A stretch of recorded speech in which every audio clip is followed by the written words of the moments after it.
राधे राधे दोस्तों, मैं रिशु फिर एक नई कहानी लेकर आई हूँ दो बहनों की।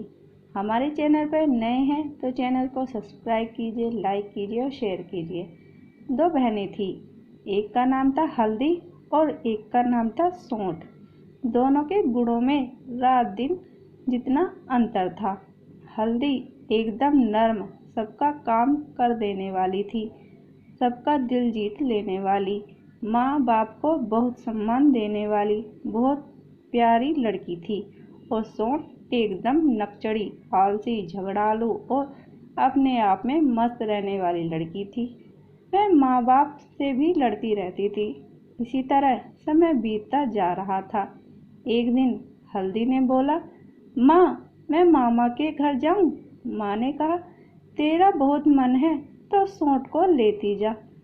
सौंठ ने मना कर दिया, यह तो सब जगह काम करने लगती है, मुझे भी करना पड़ता है, मुझे नहीं जाना इसके साथ। तो माँ ने कहा, ठीक है हल्दी, तू अकेली ही चली जा। तो हल्दी अपने मामा के घर जाने को निकलती है। रास्ते में उसको एक माली मिलता है। वह पेड़ के कुंडाले बना रहा था। वह माली के पास जाती है और उसको बोलती है, काका मैं आपकी मदद कर दूं? माली हाँ बोलता है। तो वह वहाँ से साफ सफाई करके और कुंडाले बनाने में उसकी मदद करने लगती है। फिर वहाँ से जाने लगती है तो माली उसको बहुत सारे अमरूद देता है और बहुत खुश हो जाता है, बहुत सारा आशीर्वाद देता है। फिर वह आगे जाती है तो उसे एक बुढ़िया मिलती है। वह बोलती है, बेटी मुझे रास्ता पार करवा दे। हल्दी उसका हाथ पकड़कर उसको रास्ता पार करवाती है और उसको उसके घर तक छोड़ कर आती है। बुढ़िया बहुत खुश हो जाती है और उसको बहुत सारी चीज़ें देती है, थोड़ा खाने का भी देती है और खूब आशीष देती है। वह वहाँ से चली जाती है तो उसको रास्ते में एक दर्जी की दुकान मिलती है। दर्जी सिलाई कर रहा था, मगर उससे सुई में धागा नहीं पिरोया जा रहा था। वह देखती है और बोलती है, दर्जी काका क्या मैं आपको सुई में धागा पिरो कर दूं? दर्जी तो खुश हो जाता है। वह उसको सुई में धागा पिरो कर देती है और भी उसका छोटा मोटा काम कर देती है। वहाँ से जाने लगती है तो दर्जी उसको एक सुंदर सा फ्रॉक बना कर देता है। बेटा तो बहुत अच्छी है, यह फ्रॉक पहनना और इसी तरह लोगों की मदद करते रहना।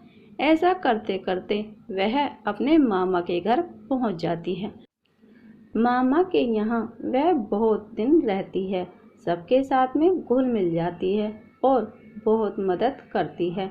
फिर वह अपने माँ के घर जाने के लिए मामा को बोलती है तो मामा और मामी उसको बहुत सारी तोहफे देते हैं और खुशी खुशी उसको विदा करते हैं। तब वह घर वापस आती है और अपनी माँ को बहुत सारे तोहफे दिखाती है और रास्ते की सारी बातें सुनाती है। वह सब सुनकर और उसका सामान देखकर सौंठ के मन में भी वहाँ जाने की इच्छा जगती है और वह बोलती है, माँ मैं मामा के घर जाऊँ? मैं भी बहुत सारे तोहफे लेकर आऊँगी।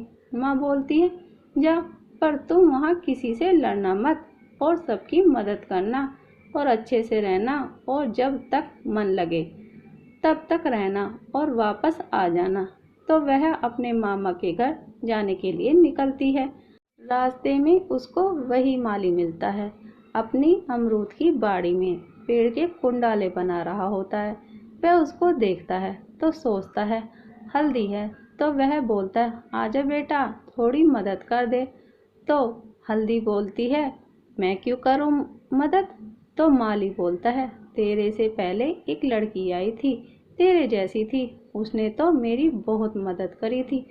तो वह बोलती है, वाही हल्दी फल्दी, मैं हूँ 60वां सूठ, काम करूँ तो तुम्हारी कमर दुखी जाए। तो माली कहता है, भाग यहाँ से, निकल मेरी बाड़ी से।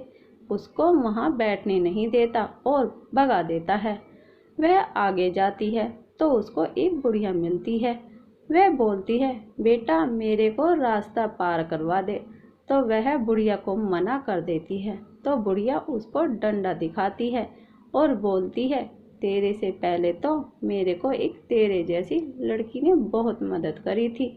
वहाँ पर भी वो वैसे ही बोलती है, वाह हल्दी फल्दी, मैं हूँ 60वां सूट, बहुत चालू तुम्हारा पग दुखी जाए। तो वह बुढ़िया उसको मारने के लिए डंडा उठाती है। तब तक सोंठ वहाँ से भाग जाती है। आगे जाती है तो दर्जी को सुई में धागा पिरोने में परेशानी हो रही थी। तो वह उसको देखते ही खुश हो जाता है, बोलता है, आजा बेटा मेरी सुई में धागा पिरो दे। तो वह उससे भी बहुत खराब ढंग से बात करती है। तो दर्जी को गुस्सा आ जाता है। वह बोलता है, तेरे से पहले एक लड़की आई थी, तेरे जैसी थी, लेकिन तुझसे तो बहुत अच्छी थी। उसने मेरी बहुत मदद करी थी। फिर वहाँ पर भी वह ऐसे ही बोलती है, वाह हल्दी फल्दी, मैं हूँ 60वां सूट, सुई पिरों तो रोवती मारी आंखें फूटी जाए।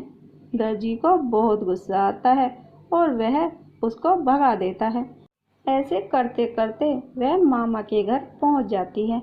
मामा के यहाँ वह 1-2 दिन में ही सबसे झगड़ा करने लगती है और कोई काम में मदद नहीं करती, और जब भी काम करने को कहते तो लड़ने लग जाती।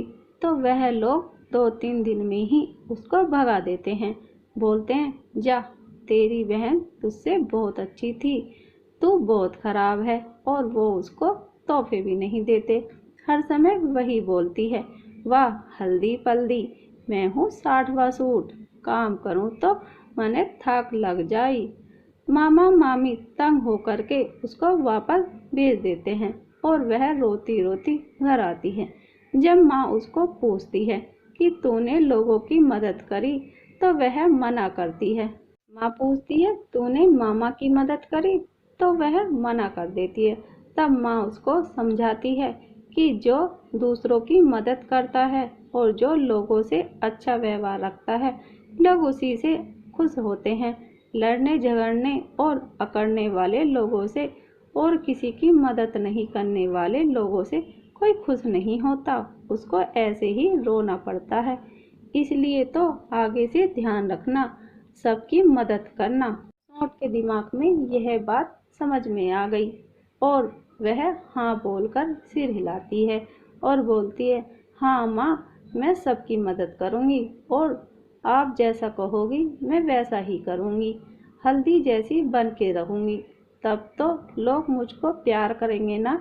इस तरह से एक नकचड़ी लड़की सुधरने के रास्ते पे चल पड़ती है। तो दोस्तों, आपको हमारी कहानी कैसी लगी हमें कमेंट करके ज़रूर बताइए। कहानी पसंद आई हो तो प्लीज़ लाइक और शेयर करना बिल्कुल भी ना भूलिए, और इस तरह की कहानी सुनने के लिए हमारे चैनल को सब्सक्राइब ज़रूर कीजिएगा। कहानी सुनने के लिए आपका बहुत बहुत धन्यवाद।